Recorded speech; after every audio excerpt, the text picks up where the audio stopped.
Hey, Denae's Deathy and welcome to my solo D&D series titled Tales of Fool's Gold. Last time we met our second Pathfinder, a witch from the north who has made some progress in the northwest of the region. Now we fast forward a couple of days from the events from Dorim's last adventure into the Dolphin Monster Lair. He reports to the council, so let's see if he gets a second chance to clear the lair, or maybe fate have a different outcome for him. Hope you enjoy. Dorim reports to the council about the monster lair. Says to him, we were outnumbered and the militiamen routed and Flora's death. Also told him that he managed to eradicate about 6 or 7 of them, and they managed to explore at least a couple of rooms before having to flee. Now, the council really wants this monster lair taken out, so they can set up a potential settlement on the coastline.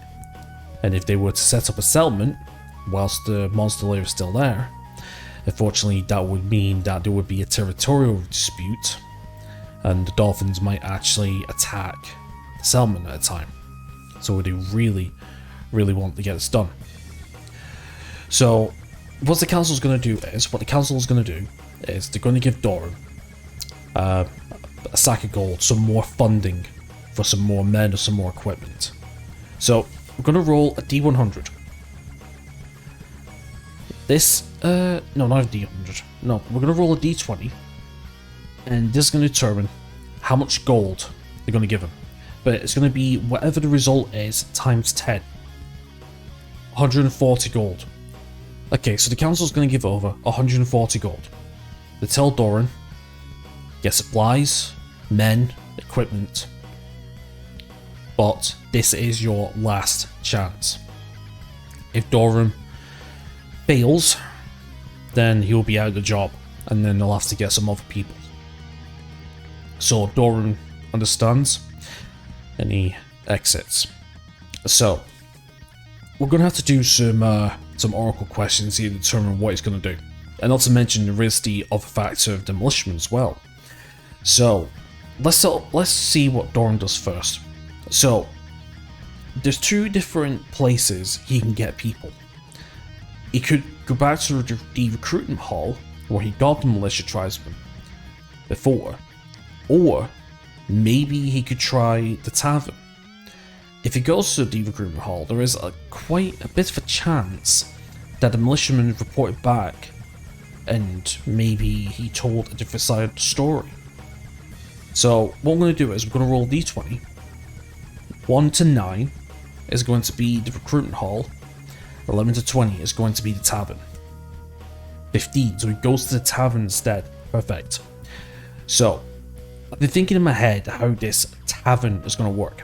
So in my mind, with the recruitment system that I did in episode 2 regarding the militiamen, the man-at-arms, and then basically the 4 different tiers of recruitment that a PC can do. So we've got militiamen at tier 1, which is CR. I think it said 1 to 1/8 to 1, I think.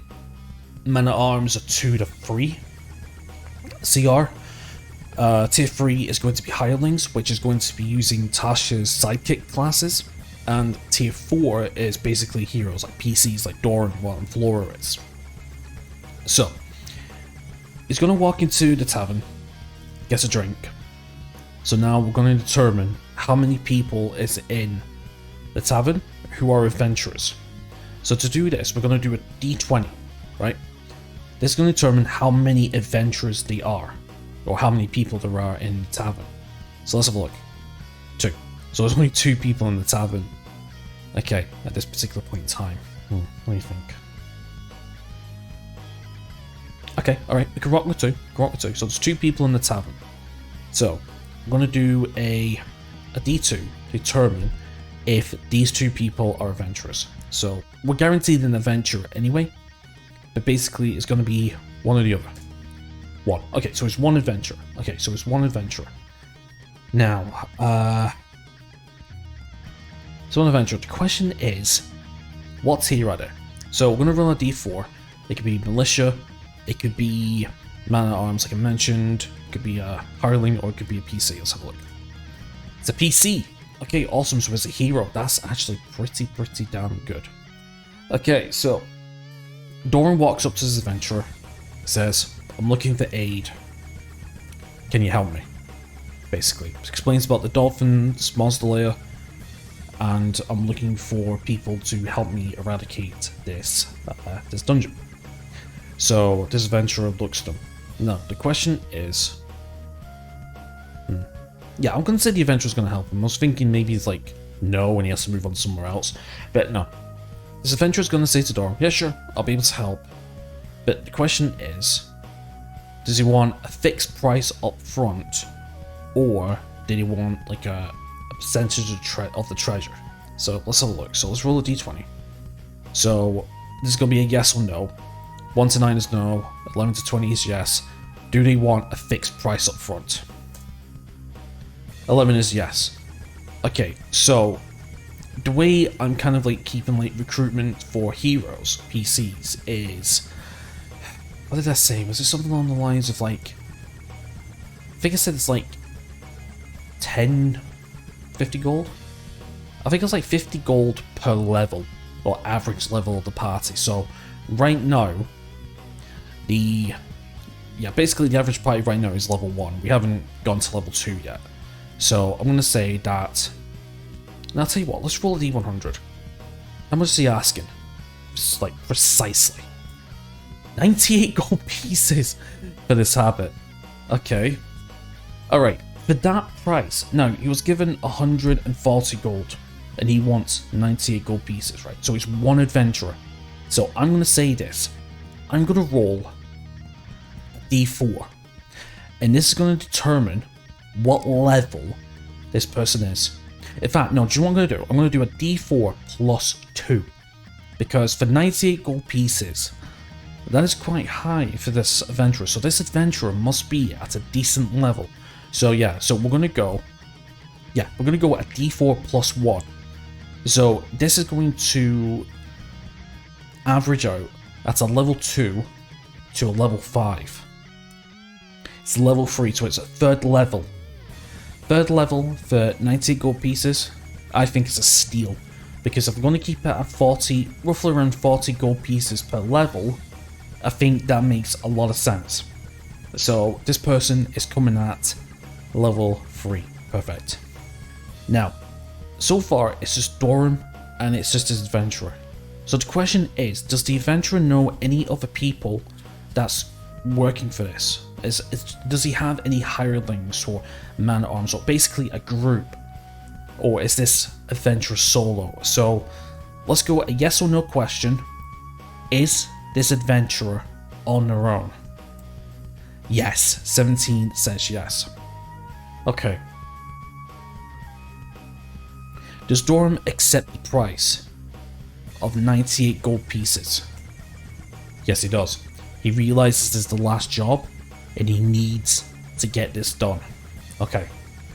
So, 90 gold pieces out of 140, that's going to leave him with... Let me do a quick calculation, actually, that's a good question. Obviously, you're not going to see it, but let me just do a quick calculation. So, 140 minus 98. Okay, so he's left with 42 gold pieces. Okay. So, he pays up 98 gold pieces out of the 140 that he was given. Gives it to the adventurer. The adventurer says, thank you kindly. They exchange names. Obviously, I'm going to roll for the PC once we get to the map, because it's just a setup right now. So they exchange gold, exchange pleasantries. Nice to meet you. When do we leave? Yada yada. That's cool.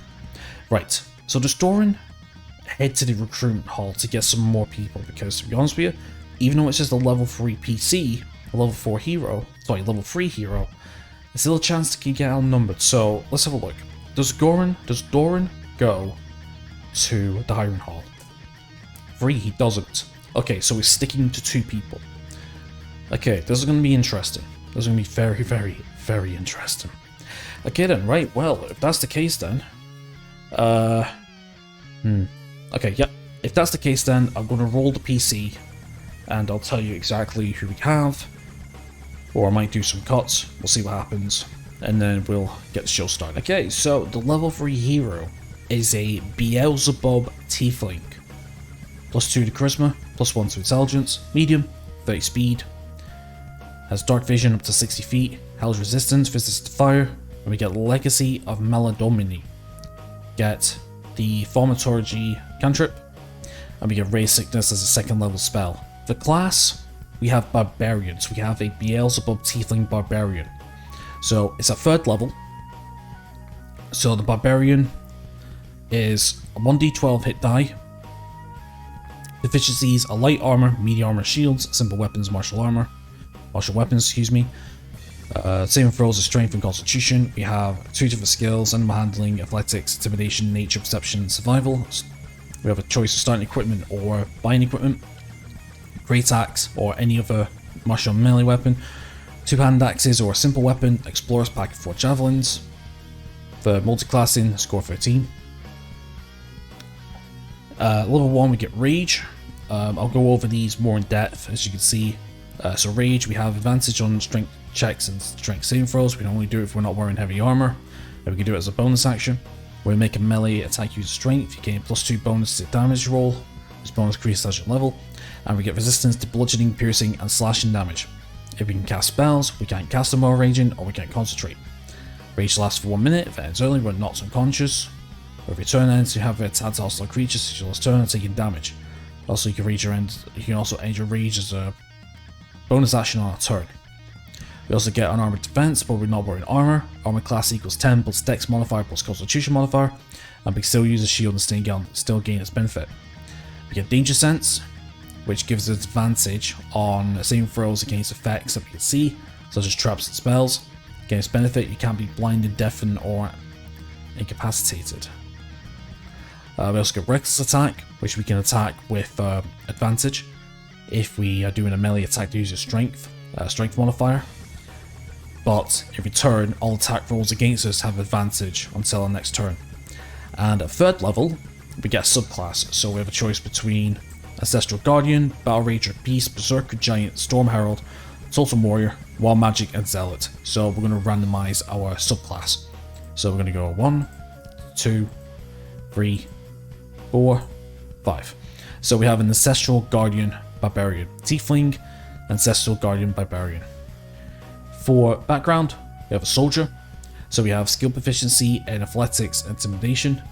We one type of gaming set for tool proficiencies, as well as vehicles on land, such as horses and carts and stuff.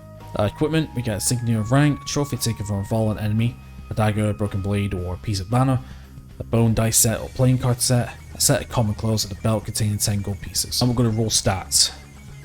So 1, 2, 3, 4, 5. 1, 2, 3, 4, 5. Ouch. 6 strength, 11 dexterity, 14 intelligence, 15, sorry, with +2. Not a +1, sorry. Yep. Not exactly a good barbarian, is he? Oh well, that's the stats. Alright, so I'm going to create a character. We're going to set the map up, and I'll see in a sec. Okay, so the party is ready to venture into the region. So, for the second time, they're going to insert on this tile here. Yep, this tile. As the map that they received from the first Pathfinder only covered this region. So, should just be a straight forward to there. So, just to remind how it goes. So, we roll a d6 to determine, we're still following the rules of Outdoor Survival. 1 to 2 go straight forward, no turning. 3 to 4 we can turn once and then move, and then 6 we can make no matter turns we want, right? But the only difference is, instead of going from the life index, basically I'm doing it where the movement is that of the slowest member. So basically each hex is 10 feet. So if we go over to Dorim, for example, we can only move 25 feet, but I'm going to round that down. So we're going to be moving 2 squares at a time, so 2 hexes at a time. So once we run 2 hexes, that's the end of the day, and we score off a ration. right?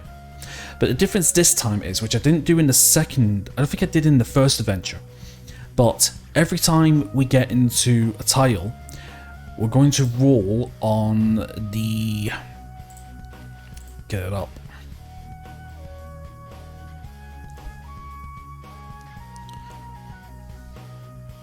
Okay, yeah, we're going to roll on the overarching terrain table for that specific terrain. So for example, if we roll, we can find either an unmarked settlement, a rocky outgrowth, small wood, waterway, gully. We can roll a d6, which is a structure, monument, or interesting landscape feature, or we can probably get another monster lair, for example. So every overarching terrain will have a different kind of thing, but also as well, she mentioned, as it says here, that there's no really encounters. We'll still roll that d6 for the encounter check.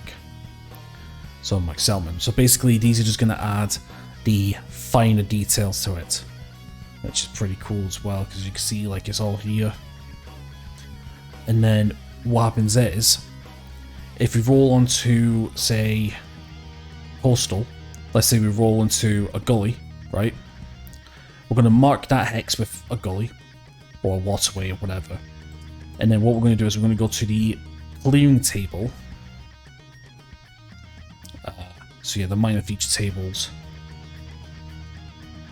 So we can find gully, for example, and then we'll roll a d100, and this is what's going to give us our event. So it's fleshing out the party's travels a little bit more this time. So for example, we'll roll a 1d10, it's a minor gully table, for example, and let's say we roll, I don't know, let's say we roll an 88. So as a gully with an evidence of mining and abandoned mine operation, mines lead quite far underground, go to a random dungeon generator, and this will give us a dungeon. And then what we'll do is, we can do a full dungeon then.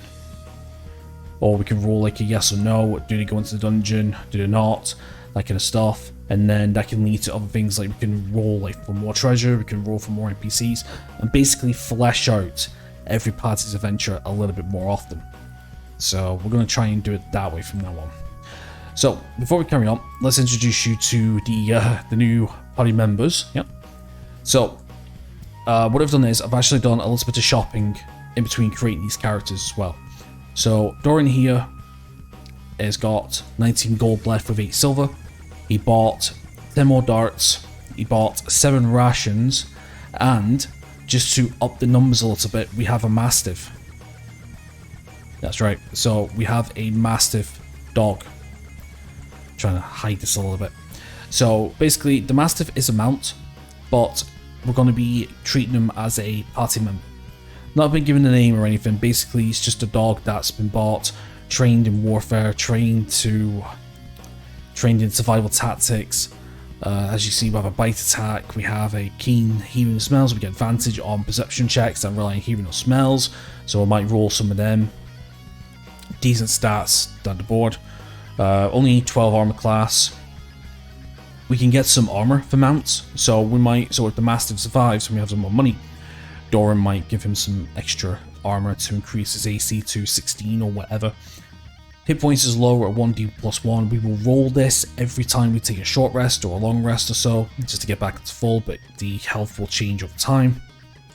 But basically, for 25 gold, it's just an extra person on the field, and you never know, right? But let's introduce you to Selros. This is our hero that we bought in the tavern for 98 gold. So Selros is an Ancestral Guardian Barbarian level 3. He's got 25 hit points.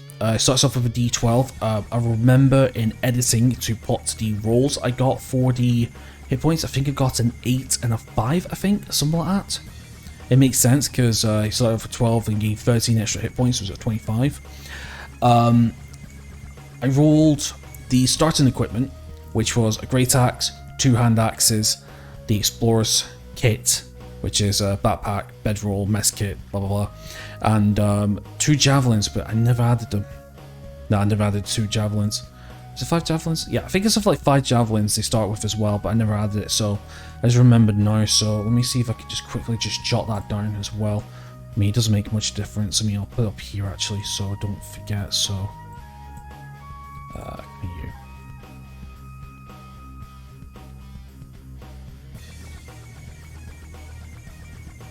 7 javs. Oh, it's not 7. It's 5, definitely 5. There we go, I remember. I mean, it doesn't make much of a difference. So, basically, he was handed the full 98 gold, to which I kind of optimized him a little bit. So, the thing is, whenever a character's been rolled, and they have starting equipment, I am not allowed to sell off that equipment. So, the fact he was given 98 gold actually did him a lot of good, because the Great Axe and the 2 hand axes would not really be beneficial with his -2 modifier. So, what I've done is I bought some scale mail for him. So he's standing at 14 AC plus Dex, but he's got 0 in his Dexterity modifier, so it's 14. I've got shield, since we can use shields. So he's standing at 16 AC, and just to help out with the damage, I bought a scimitar. I don't think Saros, in my mind, is the kind of guy that has the finesse to use a rapier, which would be 1d8 piercing Dex weapon. But scimitar, I think he would use. So overall, left him with 23 gold pieces. So just to let you know that there is a few weapons in the game that has something called the finesse property, which allows a person to use either the strength modifier or the dex modifier. So just to help with damage, scimitar using dex. Only problem is we can't take advantage of rage, because for rage to add the extra damage, he has to use a strength modifier attack. So because we're going to be using dex, he's going to be missing out on that. He still gets the advantage on strength checks and strength saving throws, but with a -2 strength. The way I see Saros is more of a finesse fighter rather than somebody that relies on brute strength. He uses intelligence. Yeah, he's kind of smart, so he knows how to read his opponents and do the correct technique for the right time. Lots of bully bullshit, but you know, I'm trying to make the best of what we got. So we have our 3 party members then. Awesome. Okay then, right, well, let's get started then. So let's get our party here. So this is where we came into with our first one, Galdor, I think it was called. So we need to get to here, so we can only move 2 hexes at a time now. So this should be kind of interesting. Right, so here we go then. So let's roll a d6 to determine our movement. 5. So we can move. So we can move just 2 squares and 1 turning. So I think what we're going to do is we're going to go 1, 2. And then what we're going to do is we're going to go to the minor table now. If I can get my thing up. There we go. So we're on to the. So we're on to coastal. So we'll see what we can get. So 160, continuing coastal trains. Basically, it's just nothing, no event, hills, gully, waterway, that kind of stuff. Alright, let's have a look. Better to do it rather than say it. So, D100, got 17. 17 means nothing. So now what we're going to do is we're going to roll our encounter check. 5 or 6 and encounter. 2, no encounter. Perfect. Okay, and then that is the end of the day. Let's switch something else. I will be making cuts. Not to mention I'll be making, like, honestly, I'm not going to be writing this, making a complete ass of things, so we'll call that 14 rat for rations, and we'll go 9 rat at the end of the day. Now we're going to say that the Mastiff will feed on maybe just plants and other grub that you can find out in the wild. I'm not going to take account for the party members. Basically, they can go off and hunt themselves. I'm going to say they've been trained for that. So that's cool. Okay. And, you know, I keep forgetting about that. Sorry, that's like my biggest mistake I've been making with the series, is not putting the right window up at the right time. So yeah, just to show you, 14 rations, 9 rations, and that's it. Honestly, I need to pay attention more often. Okay then, right. Let's go do the next movement. So it's the next day. So let's see a movement. 4. So we can make 1 turning. And to tell you the truth, we have to make 1 turning, don't we? Yeesh, that's right. We do have to make 1 turning. See, it's easy just to go 1, 2, but if we're moving, okay, that's a bit different. What do we do?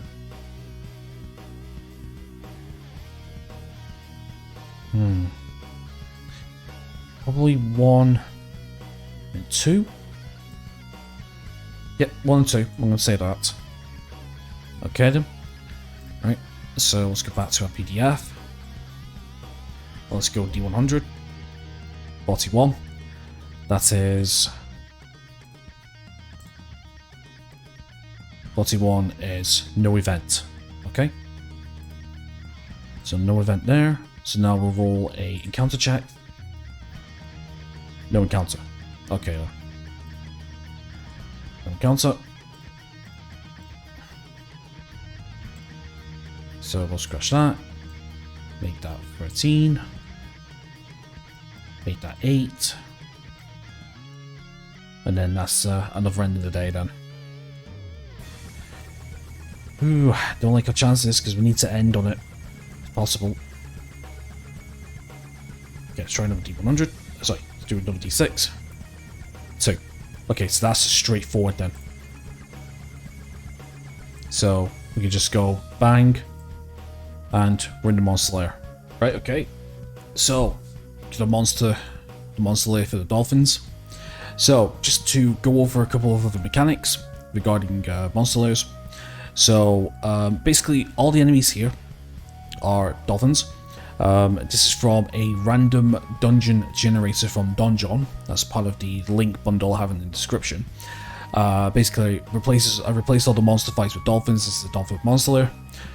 So, what happens is, the party members will roll initiative, and that will take the order as we're moving through.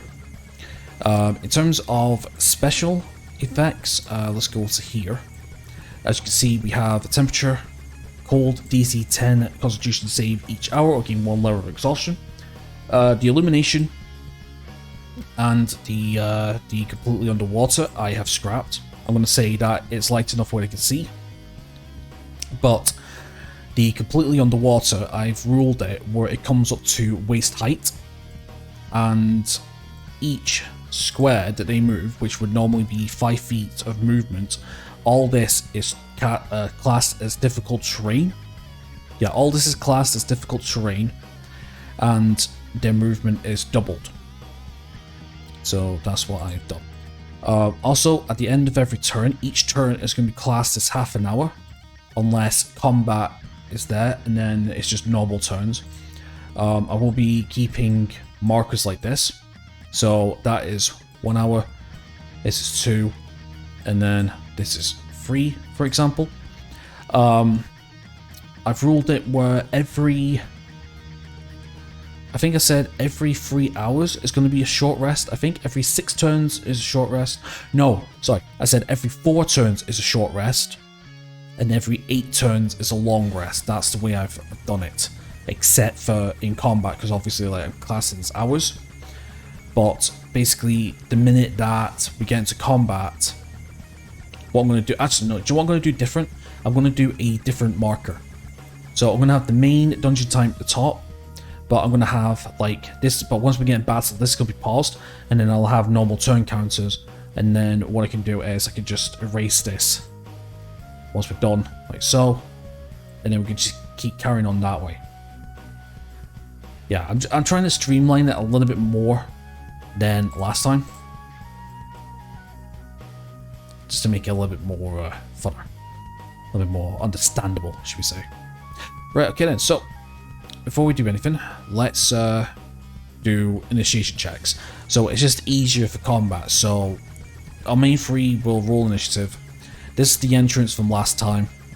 Dorim knows exactly what he has to face. He knows about the raised platform for the long rest here.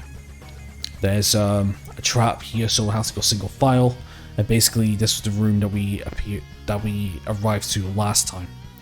So we kind of have a pretty much a straightforward. So I'm gonna have to get back to this room, and then we can carry on with our adventure, basically. So the objective is to eradicate all the dolphins, even though we have some stairs here and here. Basically, this is just flooded. Basically, it's just flooded. That's what I'm saying. And it's just a 1-floor dungeon. That's all it is. So basically, it's now or never. If they do not eradicate all the dolphins, they do not come back. So we'll have some other events go on while we're going. Like, we might run into some other people. We might, you know, we could get some more allies while we're around here. We'll see. We'll see what the dungeon has to offer for us. So, for anything else, let's do some dex checks. So, what we want is, we want a 1d20 plus 1 for Dorim. So, let me do that now. So, d20 plus 1. 16. So, let's write... So, wait a minute. So far he's got 8 health, so let's roll 8 here. 8 HP. 16 I N I. And then we go to Zalros, who has 25 HP.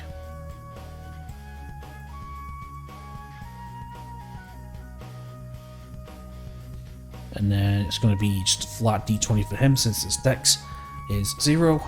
9. Okay, so he's going in initiative 9. So 9. I.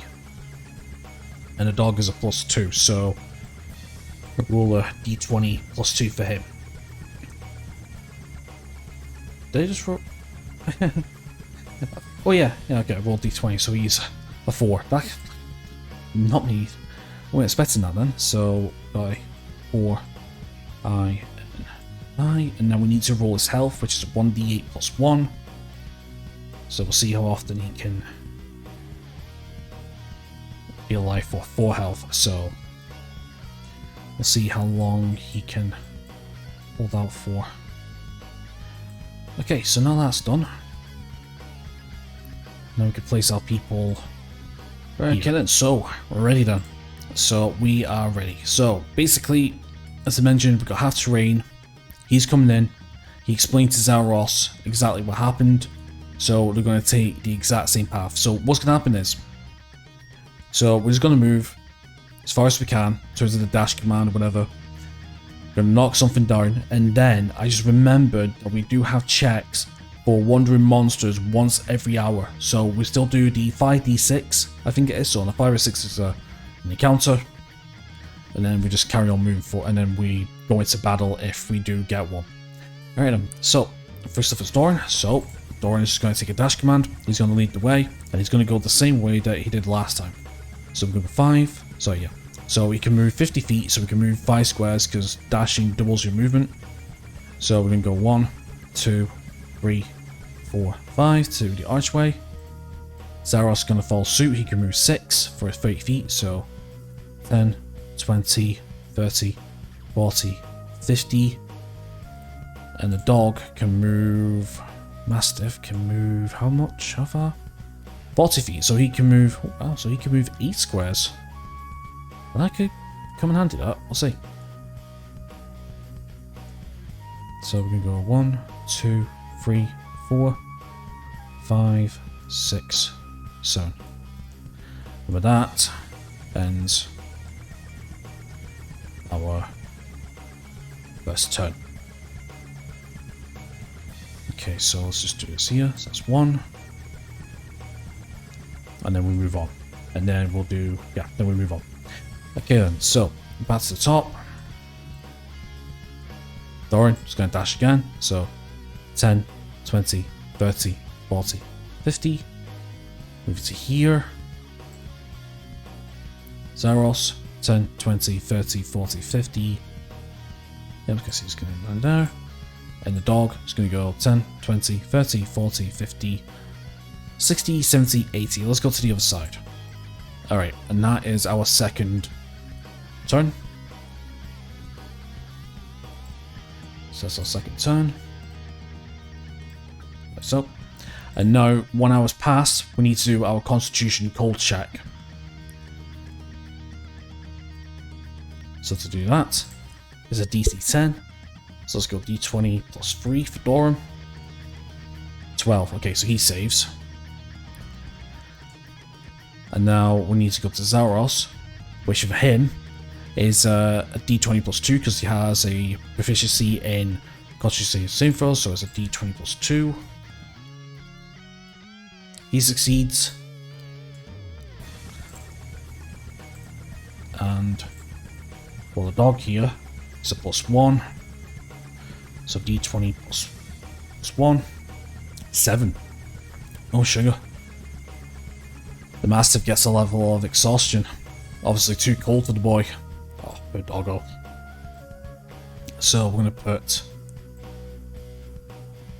E colon 1 for exhaustion 1. Now, if I'm not mistaken, I'm going to have to put fresh 5e tools up here in a second. The different exhaustions have different effects. So at level 1 we get disadvantage on ability checks. Level 2, speed half, 3 disadvantage attack rolls, saving throws, 4 hit points maximum half, speed reduced to 0, and 6 death. So the Mastiff has a disadvantage on ability checks, so I'll have to remember that. And now that's passed, we need to do our encounter check now. So let's roll a d6 to determine. 5, they do have an encounter. They do have an encounter. Now, here's the important thing. We still have that tribal warrior that's still out there. So the question is the encounter this tribal warrior, or is it a dolphin? So, this encounter, is it the tribal warrior militiaman that we hired? No, it's not, so it's a dolphin. Okay then, interesting. Okay, so now the dolphin comes into one of two ways. We can either come into this way, or we could come into this way. So let's roll a d2 to determine which direction he's coming in. 1, so he's coming in from the top. So he's coming in from the top then. Yeah, and the dolphin's not that big. And the wandering monster is always 1. It's never like 2 or whatever, it's always 1. Now, I mean, you could say that it could be a few, but to be honest, like I said, it's just a 1 wandering monster. It just keeps things a little bit entertaining. And with that, we roll initiative. So, Dolphin is going to roll the initiative, so it's going to be a d20 plus 1. 2. Critical failure. Jesus. Okay, so it's going to be 2 HP. So it's going to be 2I and I. And we need to roll HP, which is 2d8 plus 2. Okay, so 2d8 plus 2. 8 HP.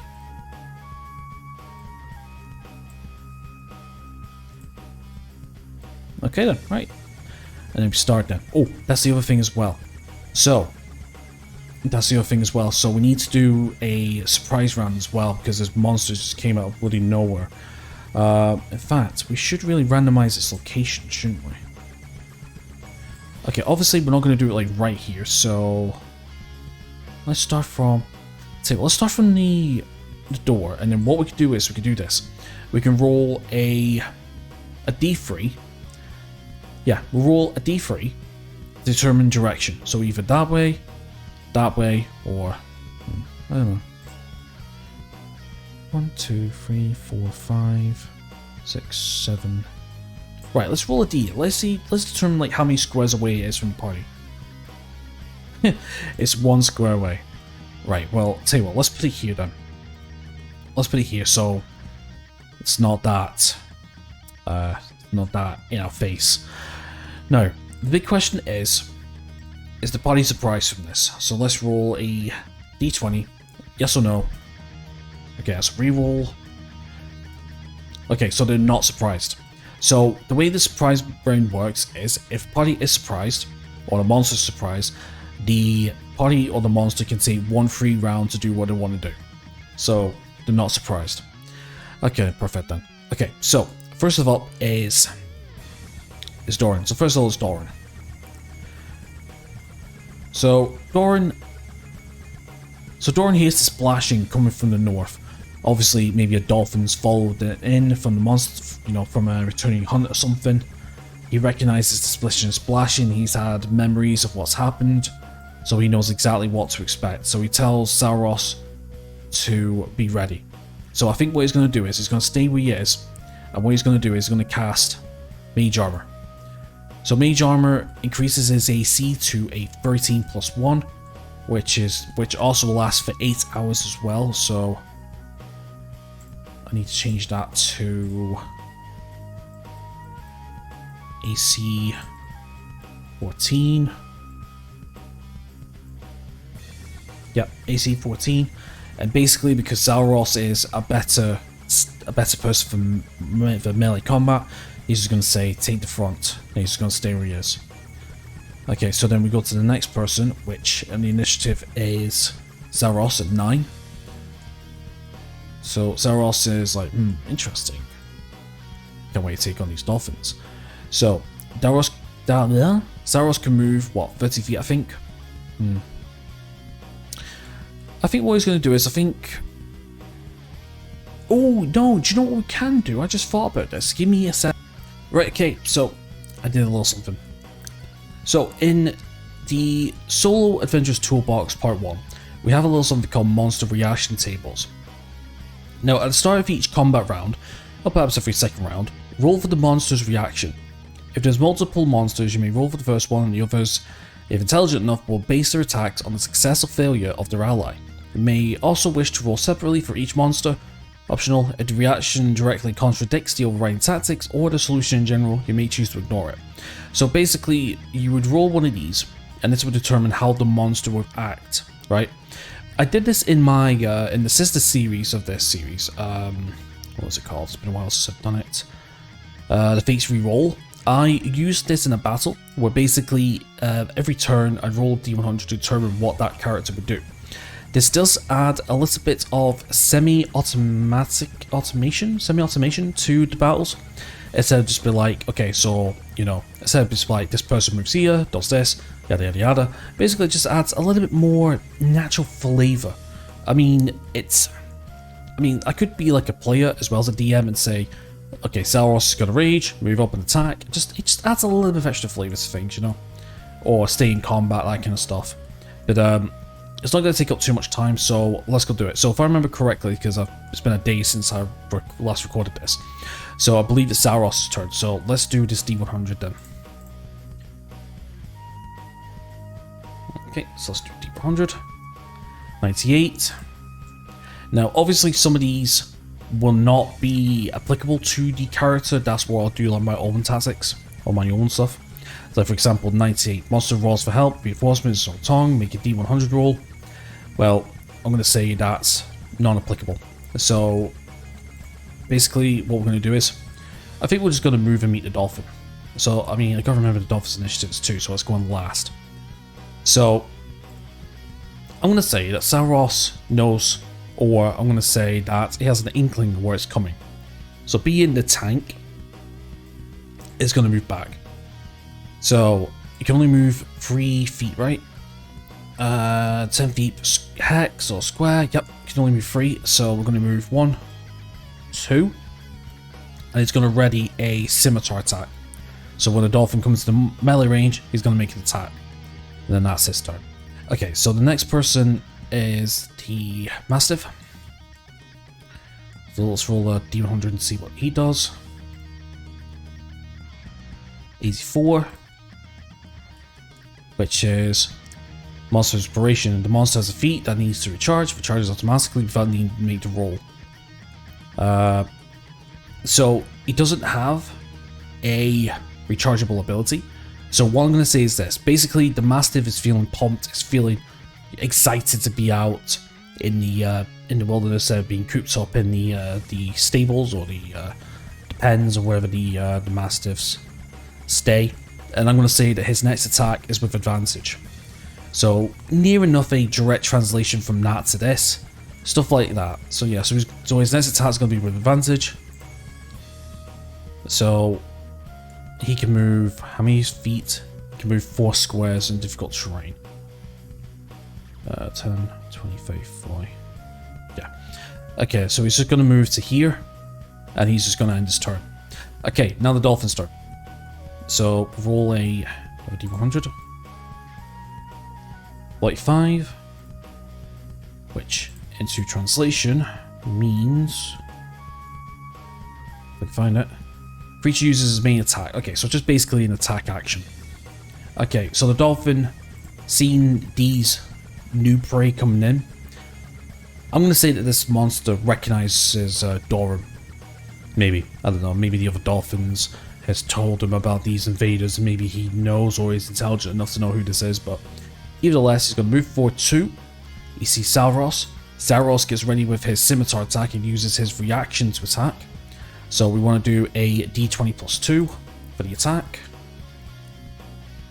D20 plus 2, which is a 14, which hits. Brilliant. Oh, that's what I've not done. Oh yeah, ace HP. Okay. I thought I didn't roll the HP for a second, but yeah, basically 14 hits. Perfect. So we want to do just a standard 1d6 because he doesn't have a dex modifier. Dealing 2 points of damage. So Salros gets ready with his shield up and his scimitar behind his head, adopting a combat stance, ready for the dolphin to come back round. Slashes as it comes around and just does a little bit minor damage. Dolphin makes an eek or a scream, and of course loses. Do I have the right colours here? Not necessarily.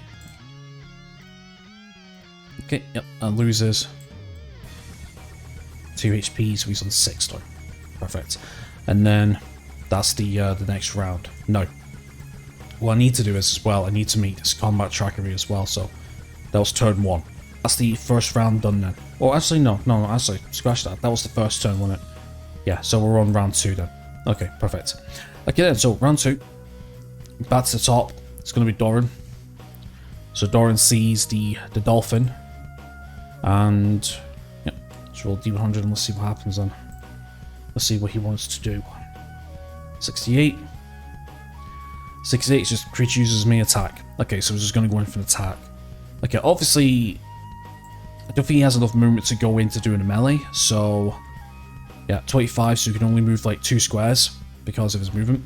So he's just going to move once, and then he's going to attack with his dart. So he's just going to throw a dart at the dolphin. So let's do a 1d4 plus 1. Oh, no.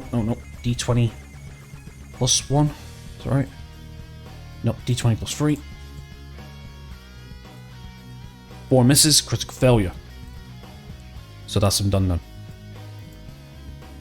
So he throws the dart and gets misses. Okay, so just to keep track, just gonna put 17D for the 17 darts, and then I can make my my subtractions once we're done.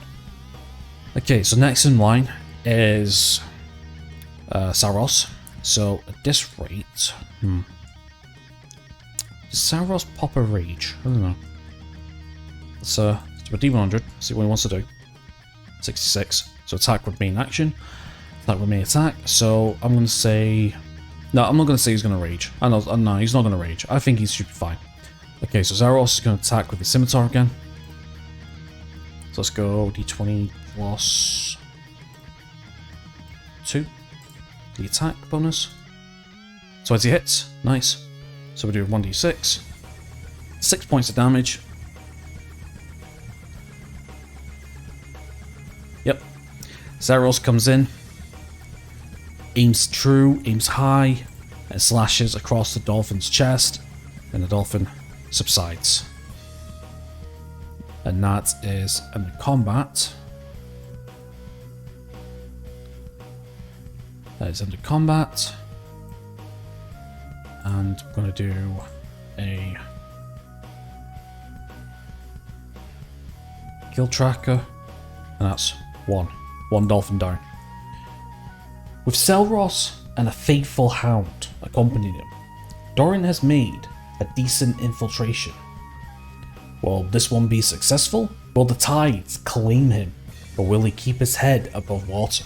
Well, you'll just have to tune in the next episode. I'll see you next time. Take care.